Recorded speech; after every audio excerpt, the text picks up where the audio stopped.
Assalamualaikum warahmatullahi wabarakatuh. Waalaikumsalam warahmatullahi wabarakatuh. Eh, Teman-teman sekalian, alhamdulillah pada kesempatan yang berbahagia ini kita kedatangan tamu, seorang pensiunan ya. Kalau di tempat kita itu adalah purna tugas namanya, dengan Bapak Suroto nggih. Assalamualaikum Pak Suroto. Waalaikumsalam warahmatullahi wabarakatuh. Ya, nanti kita akan banyak sekali minta masukan ataukah pesan-pesan yang mungkin kita dapat ambil manfaatnya. Kita sebagai karyawan yang aktif ya, mungkin banyak sekali yang perlu kita tanyakan ke beliau. Namun sebelum ke pekerjaan ya Pak Suroto, mungkin bisa diperkenalkan Pak Suroto. Oke. Assalamualaikum warahmatullahi wabarakatuh. Selamat pagi, salam sehat semuanya teman-teman yang ada di sini, terutama Pak Edi. Ya. Terima kasih atas panggilannya untuk bersilaturahmi di sini. Tentunya ini menjadi kebahagiaan buat saya. Ya. Saya namanya Cerah Suroto dari pensiunan Fakultas Ekonomi Yogyakarta. Ya. Jadi saya sekarang namanya FBE ya. FBE nggih. FBE UI itu. Ya. Itu yang saya cerita dari awal bahwa saya masuk di UII sampai pensiunan ya, sampai pensiun gitu, itu sampai nggak pindah-pindah. Saya di ekonomi ya. Ya. Masuk 1989 ya, itu saya masuknya pertama itu bulannya bulan 9 ya, tanggalnya pertengahan. Untuk SK saya itu terdaftar 93. Nah, itu saya masuknya ke situ. Jadi itu. Ya alhamdulillah saya meluruskan aja bukan pernah tugas sebenarnya. Itu namanya pensiun ya. Pensiun. Karena di statuta itu enggak ada namanya pernah tugas. Jadi jadi semua itu pegawai UII ya. Jadi semuanya akan menjadi pegawai UI. Dan sekarang ada organisasi yang di pensiunan itu namanya Ikatan Keluarga Pensiun Pegawai UI. Itu yang perlu. IKPP UI itu yang saya luruskan gitu. Ya, terima kasih Pak Suroto atas perkenalannya. Jadi kalau saya itu sekarang di FTI, jadi kita walaupun kita beda fakultas tetap kita tidak di dalam satu atap di Universitas Islam Indonesia ya Pak ya. Jadi kita memang lintas fakultas kita tetap senantiasa saling kekeluargaan ya Pak ya. Jadi kita mungkin yang pertama sebelum masuk ke tentang pekerjaan Pak, ada panggilan Pak. Jadi nanti kita yang pertama Pak, kita akan tanyakan dulu tentang, karena kita kalau bekerja itu kan tidak lepas juga pengaruhnya dari keluarga Pak ya. Yang pertama bagaimana tenang di keluarga itu, bagaimana kita itu mendidik anak dengan baik. Kemudian yang kedua, bagaimana kita supaya dengan orang tua itu juga hubungannya dengan menjadi anak yang soleh gitu Pak.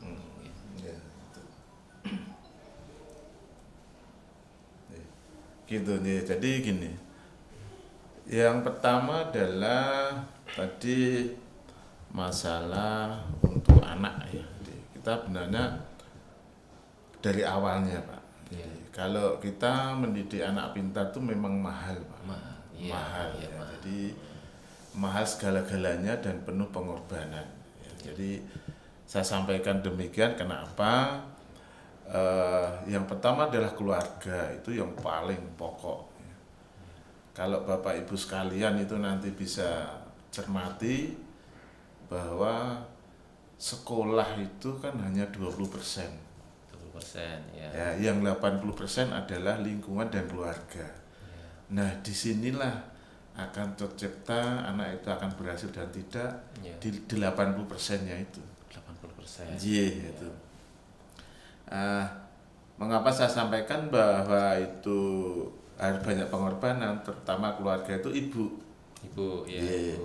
Ibu itu karena guru pertama kali di anak itu dari lahir sampai nanti dewasa, dan kemungkinan ibu adalah tempat sampah di rumah. Ya. Istilahnya itu Tempat sampah, Pak. curhat. Iya. Kenapa tempat sampah, Pak? Iya, karena semua permasalahan itu harus ada Iya. yang menampung gitu loh. Ya, jadi Buangan permasalahan iya, itu ya. permasalahan. Tempat Jadi sampah. jangan sampai nanti anak itu iya. curhatnya kepada orang lain. Oh, Nah, begitu, ini Pak. yang jadi masalah.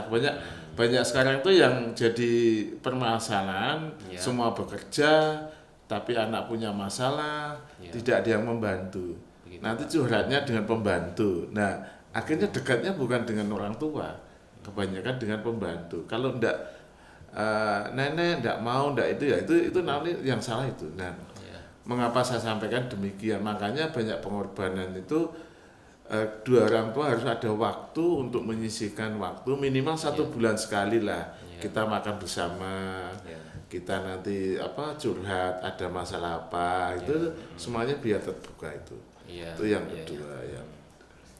Yang ketiganya itu teman-teman perlu kita sampaikan bahwa pengorbanan itu berupa uang iya juga, ya, karena harus ditambah les dan macam-macam itu.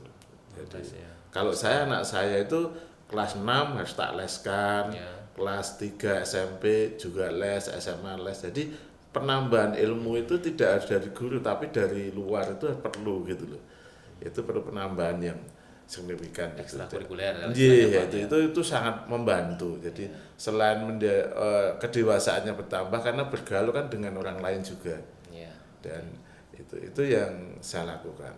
Yang selanjutnya bahwa mengapa itu harus banyak pengorbanan dan banyak biaya. Ibu terutama pada waktu akan ingin menciptakan anak itu pandai, sekali lagi sebelum tidur harus diajak berdoa. Dan anak kalau sudah agak tidurnya belum terlalu lelap, tolong telinganya ditempeli dengan doa, minimal bacakan Fatihah. Tapi sebelumnya bahwa kita selalu memohon pada Allah bahwa permohonan itu adalah supaya anaknya menjadi anak yang baik, pintar, dan mau belajar dengan rutin, tidak ada istilahnya itu wegah-wegahan lah gitu ya. Jadi insya Allah nanti dengan fadilahnya Fatihah itu insya Allah nanti bisa meluluhkan semua organ-organ yang ada di tubuh kita itu menjadi enak gitu, tidak istilah kaku dan macam-macam. Itulah harusnya seperti ibu yang pertama kali itu kan, makanya saya katakan bahwa ibu pertama kali, guru pertama kali dari kandungan pun harus makannya sudah diperhatikan oleh ibu, tidak sembarangan kan gitu. Iya, Pak. Itu Pak Edi. Jadi sebelumnya Pak, putra Bapak ini kan kuliah juga di kampus ini Pak ya, tercinta. Mungkin ada suka dukanya Pak yang terkait dengan yang kan ada juga yang putra Bapak itu yang kuliah di FTI ya Pak, di informatika. Mungkin bagaimana Pak itu sebagai orang tua? Ya, kalau memang saya punya 2 anak itu beda-beda. Ya, yang satu itu perempuan. Itu lahirnya 29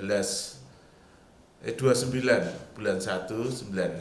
Itu S1-nya di akuntansi FBI ya. Dan S2-nya di UGM. Itu. Yang kedua adalah yang di FTI itu Muhammad Yasir Suroto itu lahiran 2004. Informatika Pak jurusan? Iya, informatika. Informatika, belinya lahir di 18 Desember 2004. Iya Pak, saya juga sering ketemu dia di perpapasan. Anaknya cukup sopan Pak. Bagaimana cara mendidik supaya anak, kalau kita lihat kalau anak-anak sekarang itu kan kadang sama orang yang lebih tua itu kurang sopan. Kalau saya lihat di kampus di FTI ini kalau ketemu orangnya kan sopan, itu bagaimana Pak? Cara mendidiknya. Selain kita komunikasi dengan baik dengan anak, kita juga harus tahu anak itu punya kelebihan apa. Nah, gitu. Kalau anak itu kan dulu punya kelebihan tenaga, saya buang ke wushu. Nah, ternyata olahraga wushu itu adalah tidak menciptakan juara atau piala, tapi dia menciptakan juara kepribadian. Oh iya, jadi kepribadiannya Pak yang Ya itu wushu itu memang semua ikon ada di situ ya, tapi itu yang paling bagus adalah mengendalikan emosionalnya, kita bisa toleransi sama Betul, sesama. Pak. Iya. Itulah di situ membuat atau membuat dasar karakter anak ke situ. Iya, Jadi, betul Pak. Betul, nah, betul, itu yang saya lakukan seperti itu. Iya Pak, jadi memang saya juga rasakan dulu pernah ikut yang karate itu melatih disiplin Pak, bukan kita menjadi hebat, enggak, cuma kita ternyata disiplinnya itu Pak, kita waktu itu benar-benar kita disiplinkan. Kemudian tentang tadi Pak, orang tua Pak, mungkin ada pengalaman khusus atau trik-trik supaya kita menjadi lebih mencintai orang tua kita Pak, ada pengalaman? Nah, iya gitu, ada Pak. Jadi gini, orang tua itu kalau akan dicintai dengan anak itu kita harus mencintai anak dulu. Iya, jadi bagaimanapun kalau kita itu ingin dihormati, tolong dihormati dirinya sendiri dulu. Ya itu, ya. Makanya yang namanya kedisiplinan di dalam menjalankan kita orang umat Islam itu harus tertib juga gitu loh. Waktu adalah suatu jangan dibuang-buang, itu betul-betul berupa emas masa depan gitu ya. Jadi akhirnya efeknya itu kalau kita ke situ akan timbul ya, kita hablunallahnya sudah nyampe bisa, tapi yang berat adalah kita mendidik anak supaya memegang yang kedua yaitu hablum minanas. Ya, di hablum minanas itu kita tidak boleh membeda-bedakan. Jadi semua makhluk yang berwujud apapun itu kan ciptaan Allah. Itu kita perlu dihormati gitu. Sampai rumput aja tidak boleh dikencingi kan gitu. Itu kan ya apalagi ada lubang gitu. Itu kan juga ya kalau di dalamnya ada semua semuanya juga akan protes kan gitu. Itu. Rahmatan lil alamin Pak. Nah, di situ. Jadi kita betul-betul mendidik anak itu seperti itu. Jadi tolong sebelum kepada anak ya kita sendiri gitu loh, kita sendiri bismillah lah ya. Tergantung tadi itu niatnya apa sih, nah gitu. Kalau kita niatnya itu untuk orang lain ya kita bismillah lah supaya Allah itu meridhoi bahwa kegiatan yang seperti ini Allah akan membantu gitu. Nah, mengapa tadi katakan bagaimana anak itu bisa patuh pada orang tua ya, sementara anak itu jangan, kalau sudah dewasa Pak Edi jangan dianggap anak gitu loh, dianggap teman, diajak komunikasi yang intens bahwa kebutuhan apa, keluhan apa anak itu harus kita perhatikan, dan insya Allah nanti imbal baliknya itu kita akan merasakan. Terutama anak-anak yang kuliah sekarang karena kita kalau kuliah itu kan kegiatannya cukup banyak Pak, kemudian juga mungkin banyak perlu bimbingan orang tua gitu Pak. Jadi anak kuliah itu. Kan gini, waktu kuliah itu kan sebenarnya banyak waktu luang. Ya. Tapi saya pesan sama anak-anak saya bahwa saya tidak ingin kamu juara. Tapi perbanyaklah teman sebanyak mungkin. Dan belajar untuk saling menghormati. Kalau ingin Anda dihormati oleh orang lain, ya, kamu hargailah dirimu sendiri, itu baru nanti kita bisa menghargai orang lain. Jadi gini, banyak teman-teman kita itu yang salah, hanya mengejar IP yang tinggi, IPK tinggi, itu salah sebenarnya. Salah Pak. Iya, kalau saya perbanyaklah teman sebanyak mungkin. Iya kan? Rahmi itu Pak ya. Iya. Nah, istilah itu kalau kuliah sudah kan ibaratnya membuat link. Ya channel Pak. Ya channel ya. Jadi kalau temennya itu di sekolah itu ada 50. Ya. Nah, nanti yang penting jangan tinggal kelas. Syaratnya udah semua punya. Nah 50 itu ada orang sukses. Butuh tenaga. Otomatis kan daripada manggil orang lain kan, wah, ini aku tahu sifat kamu seperti ini. Semuanya sudah diketahui oleh teman itu. Lebih baik cari teman sendiri aja lah.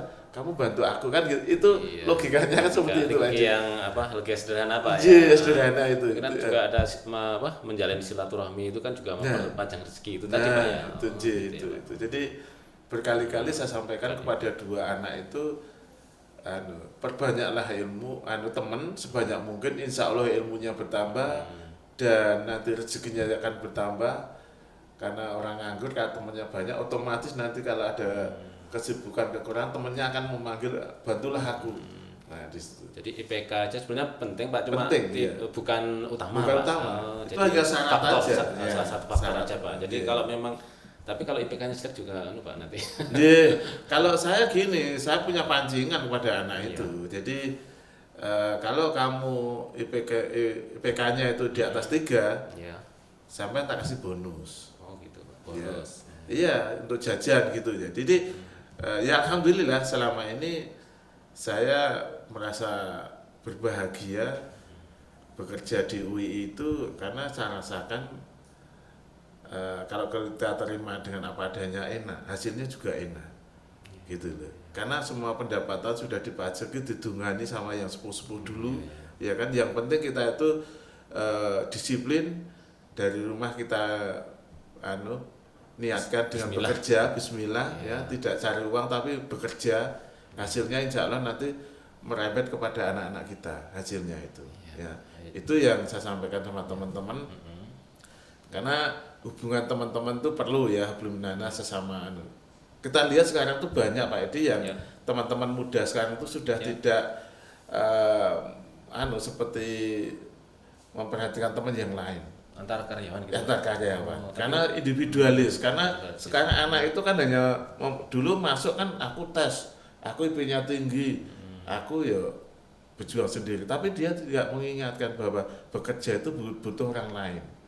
Tidak bekerja teamwork lah. Iya, Bekerja secara teamwork itu sama-sama, perlu kan gitu. teamwork. Nah itu, makanya saya sampaikan pada teman-teman yang muda-muda, tolonglah hablumminanasnya ditambah lagi, tidak usah buanglah egonya ya. Selama ini kan egonya tuh iya ditonjol-tonjolkan, ora aku ora, itu yang menjadi masalah itu merendahkan orang lain kan gitu. Nah harapan saya teman-teman yang masih bekerja aktif, tolong ayo teman-teman bersahabatan satu dengan yang lain, itu perlu digalakkan lagi, apalagi silaturahmi ya seperti ini kan. Jadi saya tambah enak gitu lah.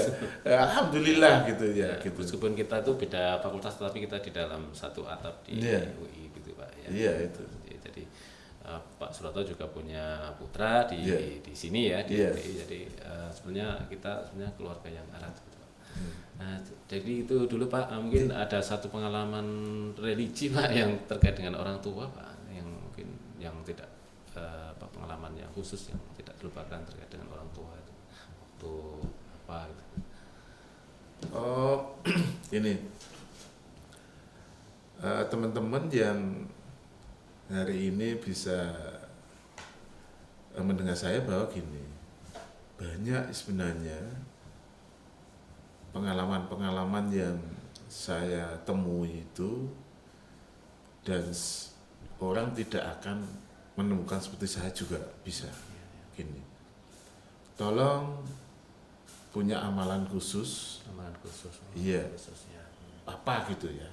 Apa Anda akan itu akan nanti menjadi suatu kebahagiaan. Ya. Allah akan membantu. Silakan Anda di dalam 99 itu Al-Asmaul Husna itu kan itu kan ada. Kamu lakukan aja. Apa setiap kalau kita itu selalu ingin rezeki banyak, ya habis sholat katakanlah baca di wiritan itu ya ruyak itu kan rezeki, permohonan rezeki. Nah itu. Nah yang kedua bahwa teman-teman kita itu sebenarnya hanya sementara aja di sini. Tetapi kalau kita itu tidak terlalu dekat dengan Allah, itu rugi. Pak. Ya, saya sampaikan berkali-kali, UI adalah surganya di tempat kita bekerja. Ya, kalau kita tidak bisa menikmati itu, repot. Nah, saya di UI itu semuanya sudah dapat. Semuanya sudah dapat. Apa toh yang belum didapat? Itu. Jadi kita perlu bersyukur ya Pak ya. Bersyukur, karena iya. kalau kita kubur Nah, juga nanti kita saya sampaikan ada yang di UI itu yang kadang-kadang teman-teman tidak memikirkan ke depan, ya, untuk orang tua dan anaknya. Ya, tolong aku pesen bahwa UI sudah menyediakan kaleng emas. Kaleng emas adalah imbalan, adalah panggilan Allah. Haji itu, tolong itu diperlukan, diutamakan dalam hidup ini, karena UI sudah membantu 50%. 50% ya bantuan Ya. haji itu Pak. Kalau nanti nggak diambil itu sangat rugi. Iya.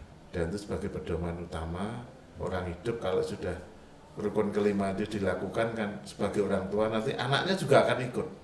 Oh iya ya Pak, gitu Pak ya. Ya, itu yang perlu saya sampaikan. Jadi itu sekali lagi pengalaman-pengalaman yang sangat unik itu setelah saya lakukan pada diri saya dari guru saya. Satu yang belum saya sampaikan sama teman-teman, ya gini. Jadi orang itu tolong sesuai dengan omongannya. Sesuai dengan nama. Katakanlah dompet itu jangan sampai kosong. Dompet maksudnya Pak? Dompet kita, Oh iya. katakan dompet itu ada minimal 100 rupiah, apa 500 rupiah gitu. Jadi kalau ditanya orang, Pak punya uang? Punya. Berapa? 500 rupiah atau 1000 atau 50.000, tapi jangan sampai kosong, karena itu sebagai pancingan oleh dompet itu. Kalau ditanya mesti punya uang, selalu punya uang, selalu punya. Jangan bilang tidak punya uang, karena jawaban itu adalah doa. Gitu Pak ya. Nah itu sampean tolong kepada anak-anak, semua keluarga silahkan, boleh buktikan, ya, insya Allah dompet itu tidak akan kosong. Nah, karena itu yang saya dapat ilmu itu dari guru saya. Ya, beliaunya sudah meninggal, dan sebelum meninggal itu juga pesan sama saya, jangan sampai itu dikosongkan. Karena itu kalau sudah dikosongkan, tentunya nanti pikiran kita menjadi kemana-mana. Nah, itulah. Jadi itu Pak Edi ya, khusus saya sampaikan pada panjenengan, insya Allah nanti itu menjadi bekal ya. Sedikit ini, insya Allah nanti ada manfaatnya. Ya. Bila ada kesalahan mohon maaf, lahir batin, tapi Ya. kalau ada benarnya itulah petunjuk dari Allah Ta'ala. Luar biasa, terima kasih Pak Suroto. Wah, luar biasa nih, banyak sekali ilmu yang kita dapatkan ya kesempatan kali ini ya. Baiklah teman-teman, sampai di sini ternyata tentunya masih banyak yang masih kita dapatkan dari Pak Suroto, tapi mungkin kita akan sambung di lain waktu. Oke, sekian ya. Assalamualaikum warahmatullahi wabarakatuh. Waalaikumsalam warahmatullahi wabarakatuh.